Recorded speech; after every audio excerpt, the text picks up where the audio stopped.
আজি আমাৰ দুজনমান মানুহ পলাই আহিছে, এনেকৈ কেইগৰাকীমান ব্যক্তিয়ে আজি প্ৰমাণপত্ৰ নিবলৈ আহোঁতে প্ৰমাণপত্ৰ লোৱাৰ পাছত তেওঁলোকক ভাত খাবলৈ লৈ গৈছে এখন বদলগুৰি অকণমান আগত হোটেলত, আৰু তাত নি পেলাই আমাক মানে কি যে এজন প্ৰাৰ্থীক সমৰ্থন কৰিব লাগে বুলি তেওঁলোকে কি কৰিছে যে আমাক হেঁচা দিছে।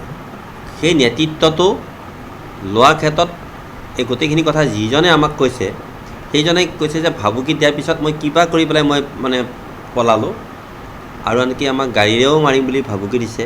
ঠিক এই ধৰণৰ কিছুমান কথা কৈছে, আৰু গোটেইখিনি ৰাইজে কৈছে কি যে এই গোটেই কথাটো আমি জানো, এইবিলাক নামো কৈছে আটাইবিলাক কোন আছিল তাত কি কথা বাৰ্তা। বিষয়টো যিহেতু হাজাৰ হ'লেও তেওঁলোকে আমাৰ ভাৰতীয় জনতা পাৰ্টীৰ প্ৰতি এটা আনুগত্য দেখুৱাই আহিছে আজি প্ৰায় কেইবা বছৰ ধৰি, গতিকে মই কৰিলোঁ কি যে তেওঁলোকক এখন এই গোটেই ভাবুকি প্ৰদানৰ ক্ষেত্ৰত এজাহাৰ এখন দিবলৈ কৈছিলোঁ। আৰু এজাহাৰ এখন দিয়াতকৈও মই কৈছোঁ যে আমি এজাহাৰ দিয়া মানে আকৌ আটাইখিনিকে কি কৰিব যে এৰেষ্ট কৰিলে পৰিস্থিতিটো বেয়া হৈ যাব পাৰে, কোন দোষী কোন নিৰ্দোষী কথাখিনি মই জানিব লাগিব। সেইকাৰণে সেই এখন এজাহাৰখনত মানে যিমান পাৰি সিমান মানে অকণমান আলোচনাৰ মাজলৈ অহাৰ নিচিনাকৈ মই দিবলৈ কৈছিলোঁ। কিন্তু কথাটো হৈছে কি যে যিগৰাকী ব্যক্তিৰ নামটো কৈছে সেই ব্যক্তিগৰাকীক মই খুব ভালকৈ জানো, সেইকাৰণে ভালকৈ জানো যে তেওঁ তাতে সেই চৰাঞ্চলত অলপ বিদ্যালয় মানে শিক্ষক বা ছাত্ৰ ছাত্ৰী বা বিদ্যালয় প্ৰতিষ্ঠাৰ লগত জড়িত, সেইকাৰণে সেই সন্দৰ্ভত মই আগৰ পৰাই জানো।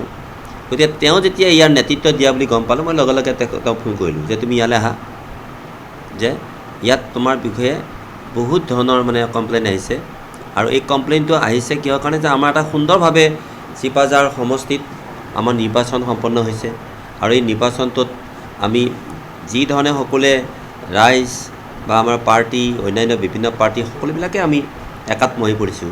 তাৰ মাজতে তুমি যিটো কথা কৈছা কৰা বুলি কৈছে, অভিযোগ দিছে কমেও মানে 30-50 গৰাকী মানুহে আহি, এইটো সম্পৰ্কত তুমি ইয়ালৈ আহা, কাৰণ আমি এতিয়া কাৰ্যালয়তে আছোঁ।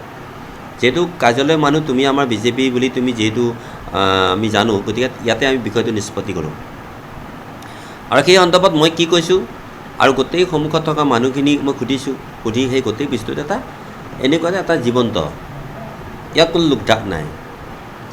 গতিকে মই তেওঁলোকক মাতিছিলোঁ, যেতিয়া তেওঁলোক নাহিল তেতিয়া মই তেওঁলোকক ক'লোঁ কি যে আপোনালোকে অন্ততঃ থানালৈ গৈ পেলাই এজাহাৰ দিব নালাগে, তেওঁৰ লগত মানে অন্ততঃ এই কথাখিনি পাতি পেলাই তেওঁ দোষী হয়নে নহয় কথাখিনি আমি প্ৰমাণ কৰি দিম।